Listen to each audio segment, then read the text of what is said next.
अस्सलाम वालेकुम Pakistan, this is मलिया हाशमी। बढ़ते हैं आज के सवालात की जानिब। पहला सवाल बहुत ही दिलचस्प है मियाँ साहब के कम बैक के हवाले से।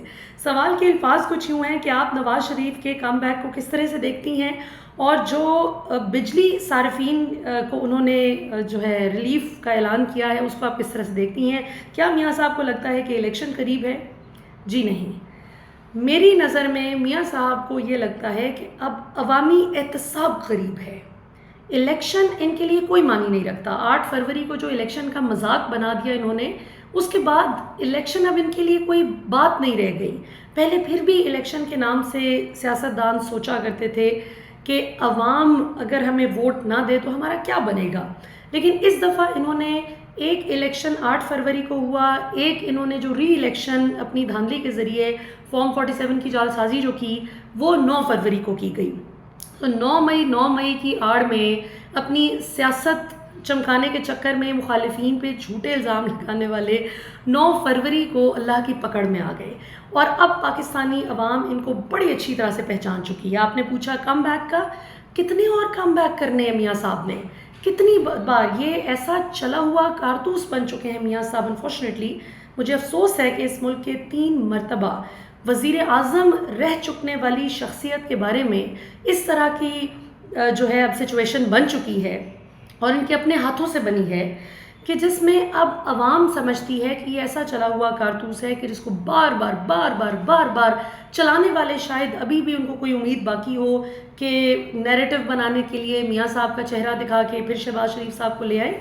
मियाँ साहब अब कोई ऐसा चेहरा नहीं रह गए। नवाज़ शरीफ का वो जो होता था ना कि वोट बैंक नवाज़ शरीफ का है, वो बात आज से चंद साल पहले तक बिल्कुल दुरुस्त थी। बिल्कुल वोट बैंक नवाज़ शरीफ का होता था, नून लीग का।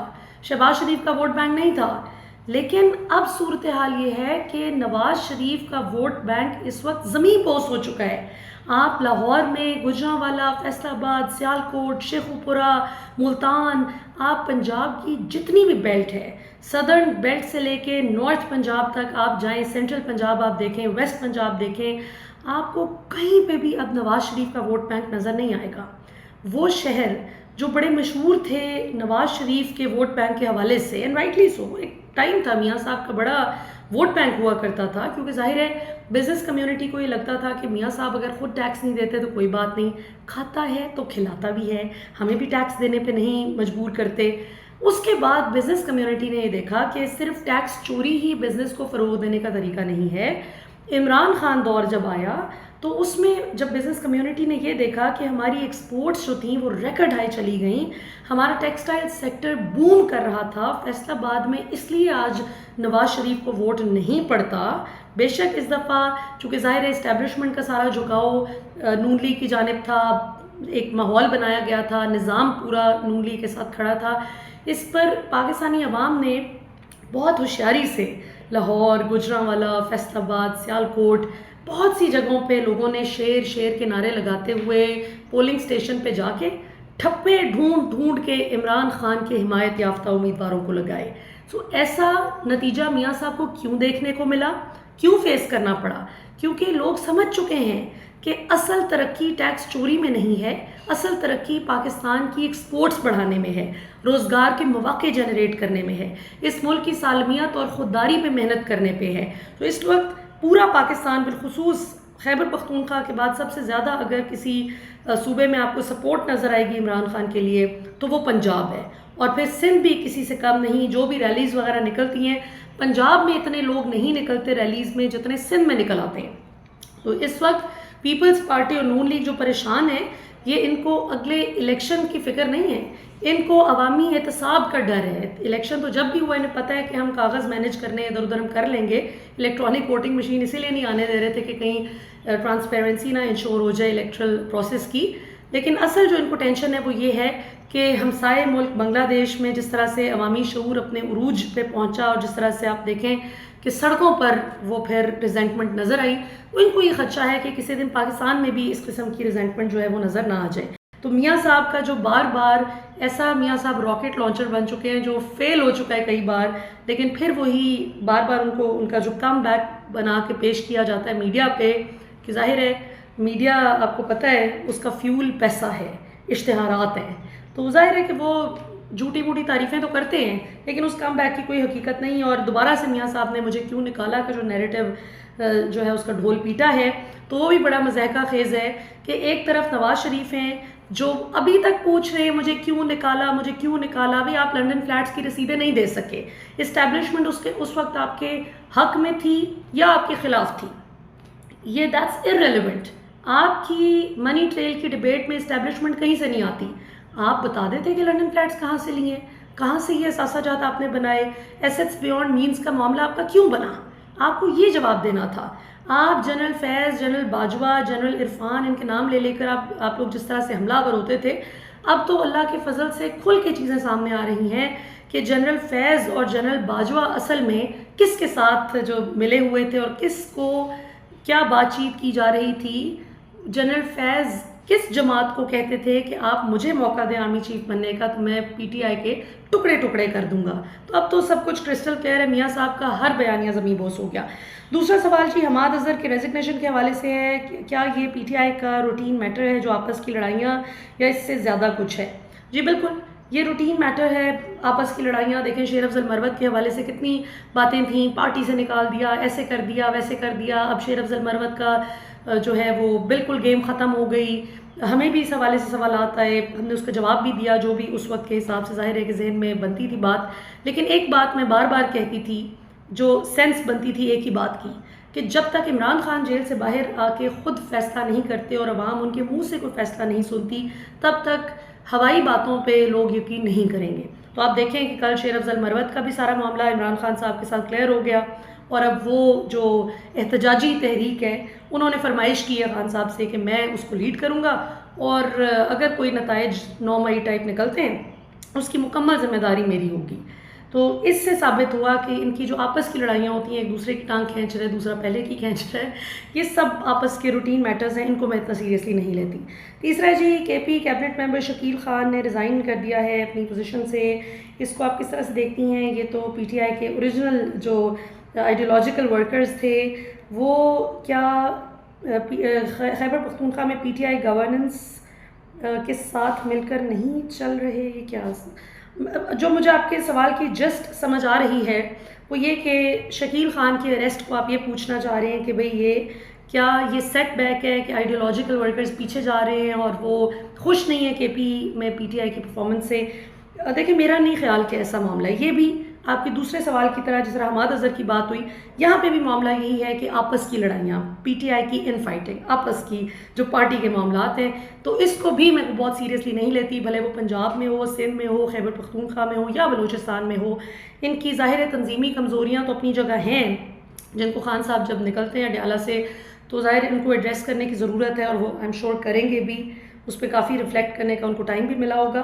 लेकिन ये कहना कि केपी में पीटीआई की गवर्नेंस के साथ वो नहीं चल रही, ये मैं नहीं मानती।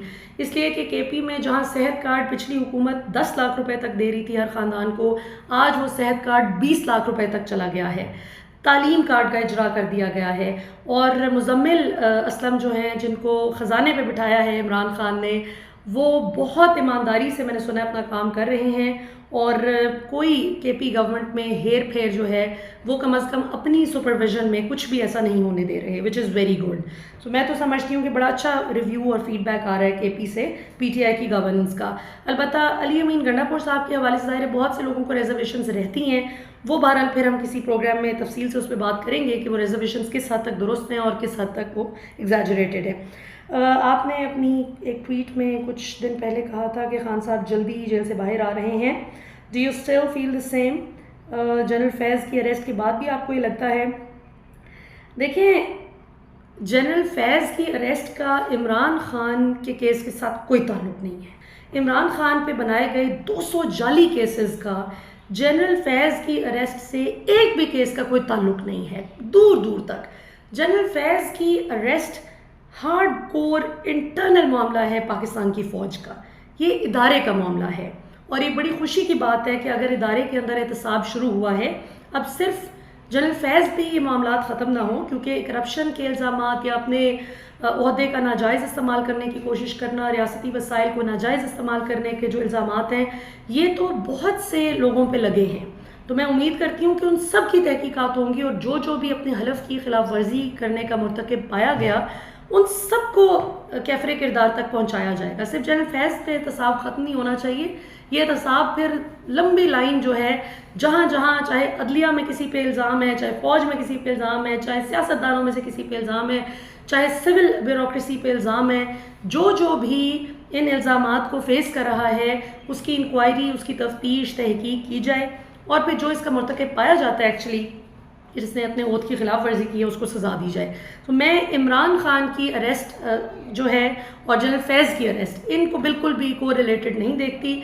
अब कोई ज़बरदस्ती जनरल फैज़ की अरेस्ट को मत्थे डालने की कोशिश करे इमरान खान के सियासी तौर पे तो वो एक बड़ी भोंडी हरकत होगी, उसकी कोई सेंस नहीं बनती। क्यों?